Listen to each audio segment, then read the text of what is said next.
Olá, pessoal, sejam bem-vindos e bem-vindas à última aula dessa disciplina de Lei Anticrime, atualização a partir da Lei 13.964. Estou me despedindo desse bimestre por conta da divisão que fizemos, eu e o professor Bernardo, em que eu trataria das questões processuais penais, tá? Então, é claro que a gente continua no segundo bimestre, com o professor Bernardo tocando as videoaulas, né, no campo do direito penal material, trazendo as alterações da Lei 13.964 nesse campo, mas com essa videoaula a gente fecha as alterações processuais penais trazidas pela lei. Desde o início, então, eu sempre frisei a importância de vocês analisarem cada um dos institutos que a gente trabalhava, né, a partir da ideia da sua vigência, né, ou não, ou seja, existem institutos, garantias que foram trazidas com a Lei 13.964, mas que, porém, estão no momento suspensas por força da decisão tomada pelo ministro Luiz Fux no começo do ano.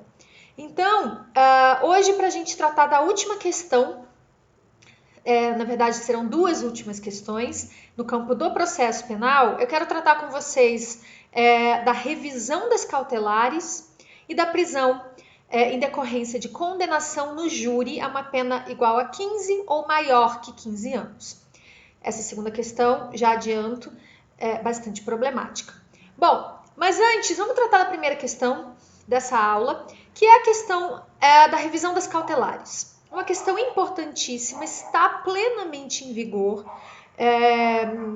faz com que o nosso processo penal se aproxime de algo, né, menos inquisitório. Não dá para dizer exatamente que é o processo penal acusatório, adversarial, até porque o artigo 3º-A, que implementava esse sistema acusatório, ficou suspenso por força da decisão do ministro Luiz Fux. Os meus cachorros, não, eu ia falar os meus cachorros, mas os cachorros aqui da vizinhança estão brigando pelo jeito. Mas, enfim, essa necessidade, então, de revisão das cautelares já vem sendo discutida há bastante tempo e finalmente entra em vigor, para dizer mais ou menos assim, que a cada 90 dias, o juiz, que é quem decreta medidas cautelares no processo, precisa reanalisar os fundamentos daquela medida. Então, não decreta uma medida cautelar hoje, que deve ser sempre provisória, porém nunca foi no Brasil, especialmente pensando em prisão preventiva, e aí o sujeito fica lá abandonado, com aquela medida cautelar, especialmente aqui falando da prisão provisória e da prisão preventiva.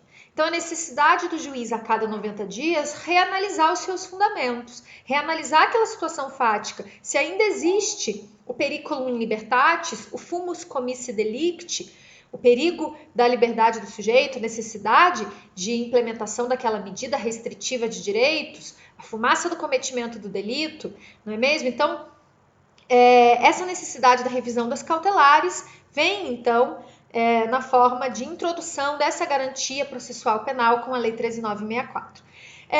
Antes de entrar especificamente no ponto em que a lei insere no CPP, eu queria fazer uma breve recordação do Instituto das Medidas Cautelares, breve, porque eu imagino que tanto vocês, que foram meus alunos, já viram isso, inclusive viram comigo, quanto quem está aqui por conta de outros canais, né? Acabou caindo nesse vídeo. Também espero que tenha tenha passado, né, pela análise, pelo estudo das medidas cautelares no processo penal, porque é importantíssimo. Medida cautelar no processo penal não pode ser confundida com medida cautelar no processo civil. Então, duas coisas primeiro para começar. Não existe ação cautelar na sistemática do Código de Processo Penal. Então, o nosso sistema processual penal não contempla a existência de uma ação cautelar, até porque no processo penal não existe processo cautelar, tá? O que existe são medidas que podem ser adotadas para acautelar, para assegurar determinada situação em extrema necessidade, em extrema excepcionalidade, durante a investigação, durante o processo de conhecimento ou até no processo de execução. Então, não existe processo penal cautelar, não existem categorias nas medidas cautelares do processo penal, não existem categorias que são do processo civil, como, por exemplo, o poder geral de cautela do juiz, isso não existe no processo penal. Medidas cautelares atípicas, isso não existe no processo penal. No processo penal, existe uma sistemática de medidas cautelares muito específicas que devem estar em consonância com os ditames constitucionais, porque toda medida cautelar no campo do processo penal relativiza direitos fundamentais do acusado ou do imputado se tomada no inquérito policial, na investigação preliminar.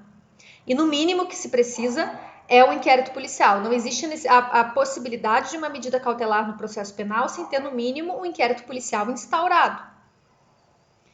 Mas qualquer medida cautelar, seja ela sequestro, hipoteca legal, arresto, as medidas cautelares do 319 do CPP, entrega de passaporte, limitação de fim de semana, ter que comparecer em juízo periodicamente, tornozeleira eletrônica e, por fim, a mais grave das medidas cautelares, que é a prisão preventiva. A prisão preventiva é a mais grave das medidas cautelares. E, infelizmente, no Brasil, é muitas vezes usada como prima ratio e não última ratio das cautelares, como deveria ser. A gente tem quase 300 mil pessoas presas preventivamente no Brasil. E a situação de que, durante todos esses anos, prisões preventivas foram decretadas sem uma reanálise por parte do juiz de aquela fundamentação que legitimou uma prisão preventiva lá atrás, e o processo ainda dura, ainda não houve trânsito julgado de uma sentença penal condenatória, e o sujeito continua preso preventivamente, esquecido lá, sem que o juiz refundamente, reveja a necessidade daquela prisão.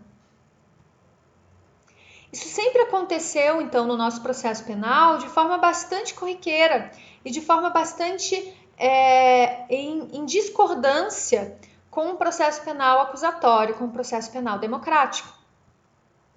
Então, quando a gente estuda as medidas cautelares no processo penal, a gente estuda a principiologia das cautelares. E aí a gente observa como uma das primeiras regras de tratamento das medidas cautelares no processo penal, que elas devem ser excepcionais. Qualquer uma, com ainda mais vigor, com ainda mais excepcionalidade, a prisão preventiva. Qualquer medida cautelar, repito, relativiza direitos fundamentais. Imagine uma interceptação telefônica, quão grave ela não é. Claro que a interceptação telefônica, lá na Lei 9296, possui um prazo que não pode ser extrapolado, mas a prisão preventiva, por exemplo, não possui prazo. E então, durante muito tempo, foi utilizada como uma forma mascarada de execução antecipada da pena mesmo. Depois que a gente estuda, então, a excepcionalidade das medidas cautelares, a gente passa a estudar a provisionalidade das medidas cautelares, que é outra regra básica, que vai dizer que as medidas cautelares são situacionais, tutelam uma determinada situação fática. Desaparecendo esse suporte fático legitimador da medida e corporificado no fus comissi delicti, fumaça do cometimento do delito, e no periculum libertatis do sujeito, deve cessar a medida, especialmente a prisão. As medidas cautelares também são pautadas pela provisoriedade. E aqui reside o problema, e aqui reside a inserção bastante merecedora de aplausos da Lei 13.964. A provisoriedade das medidas cautelares ela está relacionada ao fator temporal, ao fator tempo. De modo que, pensando aqui numa prisão preventiva, ela deve ser temporária, no sentido de que ela deve ter uma breve duração. uma duração durante o prazo em que se fizer necessária para acautelar aquela situação. As situações previstas no 312 do CPP, que são aquelas 4 para garantia da ordem pública, garantia da ordem econômica, para aplicação da lei penal ou para a conveniência da instrução. 4 expressões bastante genéricas, indeterminadas, que levam, como sempre levaram, a uma explosão no número de prisões preventivas, né, numa decretação de prisões preventivas muito como prima ratio, não como última ratio, porque qualquer coisa acaba podendo ser garantia da ordem pública. Mas essa crítica eu vou deixar para fazer um pouco depois, daqui a pouco. Um dos maiores problemas que sempre existiu no sistema cautelar brasileiro, então, era a indeterminação. A mais absoluta indeterminação acerca da duração da prisão cautelar. Porque em momento algum anteriormente havia sido disciplinada essa questão. Exceto, claro, a questão, o exemplo da prisão temporária, que tem um prazo de duração específico. A prisão preventiva, por exemplo, seguia sendo absolutamente tratada de forma indeterminada, podendo durar enquanto o juiz ou o tribunal entender se existia o periculo libertatis. Na verdade, a decisão de prisão preventiva era decretada e o imputado ou acusado ficava preso até que cumprisse a sua pena, ou seja, acabava se transformando em uma execução antecipada da pena. Então agora, o que a gente tem? A inserção no Código de Processo Penal de 2 artigos muito importantes em relação a medidas cautelares e a prisão preventiva. O primeiro deles que eu queria tratar com vocês é o...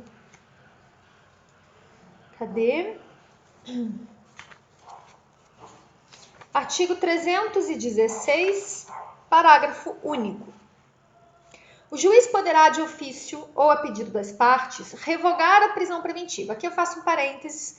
Não me parece mais possível juiz decretar prisão preventiva de ofício.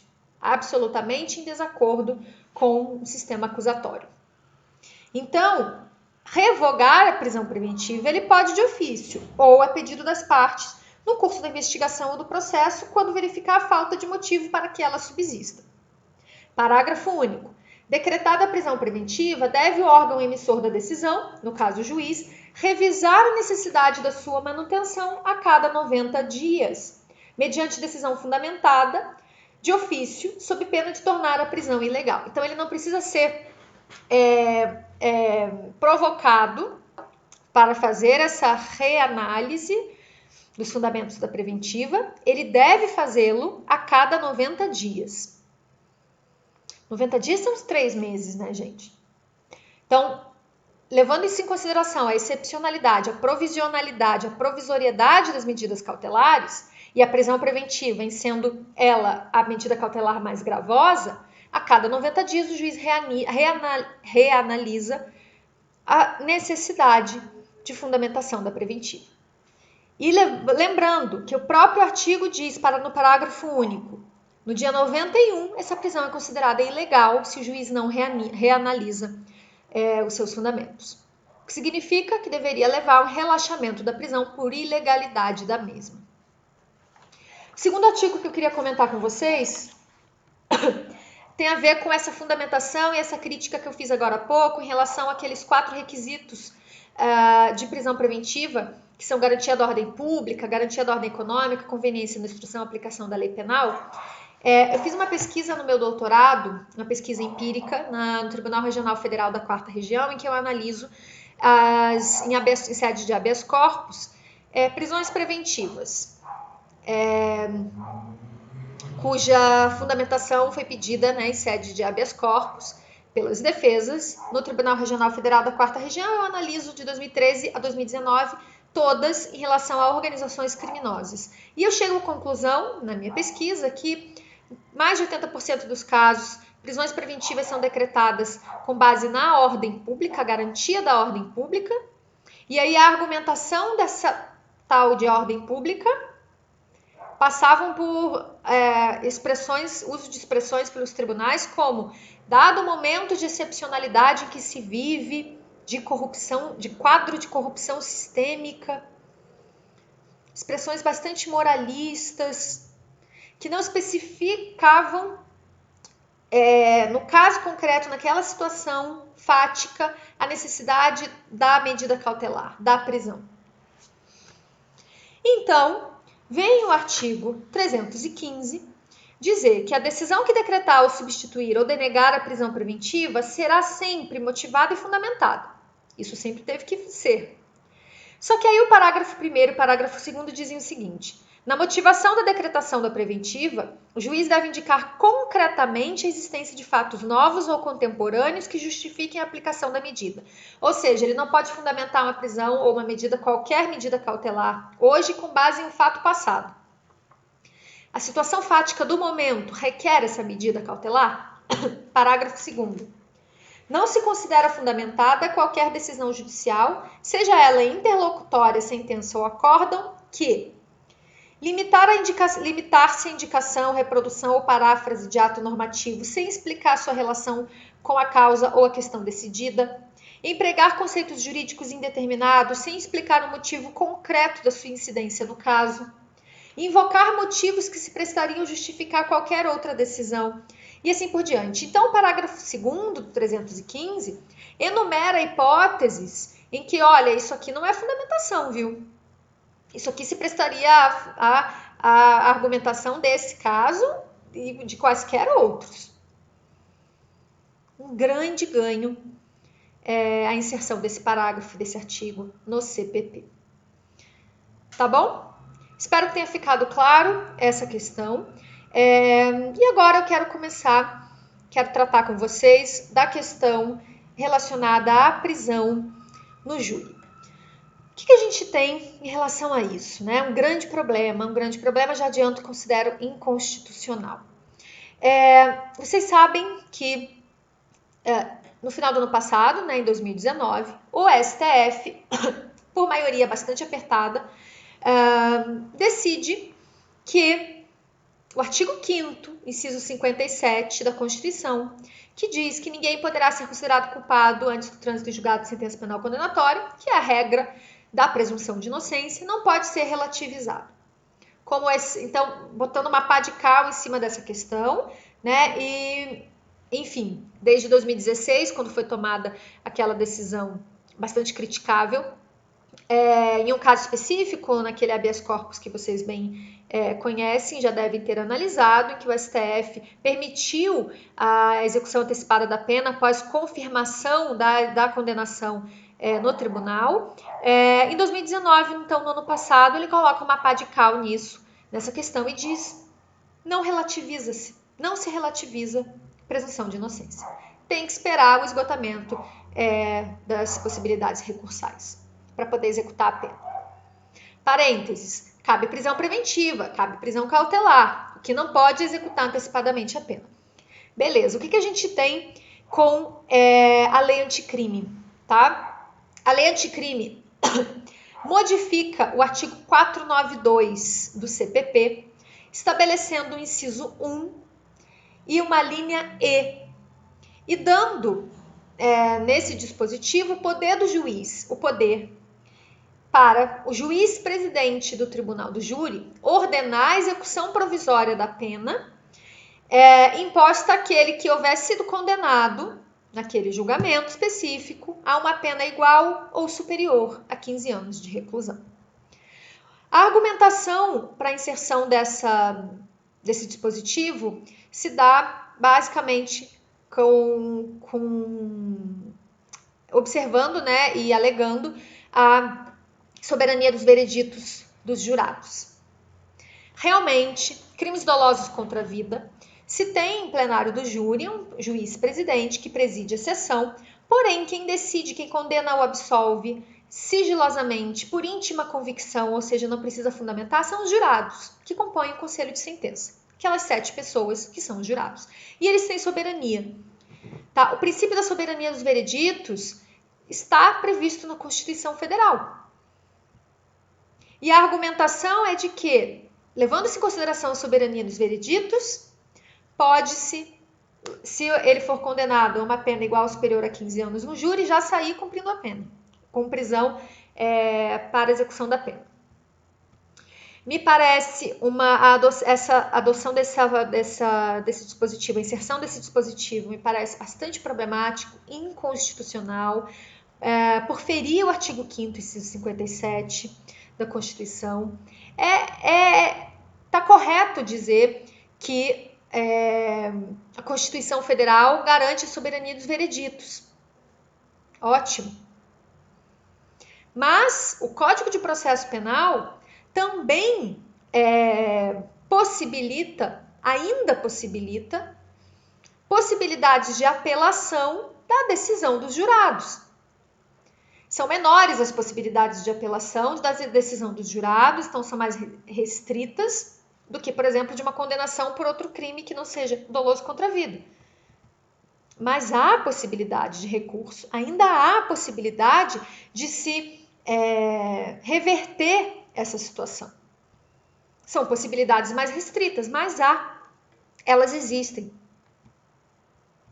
Então vejam, se toda pessoa acusada de um crime e condenada em primeiro grau tem a possibilidade de recorrer da sua sentença em um tribunal superior, e isso está na Constituição, o duplo grau de jurisdição, está no CPP, o duplo grau de jurisdição, está no Pacto de São José da Costa Rica, não pode ser excluída essa garantia aos condenados pelo tribunal do júri. A regra se aplica a eles. Então, a garantia do duplo grau de jurisdição ao acusado e ao condenado em tribunal do júri é convergente e não divergente, né? É convergente com a interpretação da soberania dos vereditos. Essas duas garantias se harmonizam, elas não se excluem. E elas se harmonizam com a presunção de inocência também. O que configura, no meu entender, um fator de impedimento da execução provisória da pena. Nesse caso específico do júri, porque nos outros casos o STF já decidiu. Tá, gente? Acho que então seria isso para essa aula. Eu espero que tenha sido um bimestre, 1 mês e meio aí juntos, que tenha sido proveitoso. E a gente se vê no decorrer ainda do semestre. Um abraço, gente. Tchau, tchau.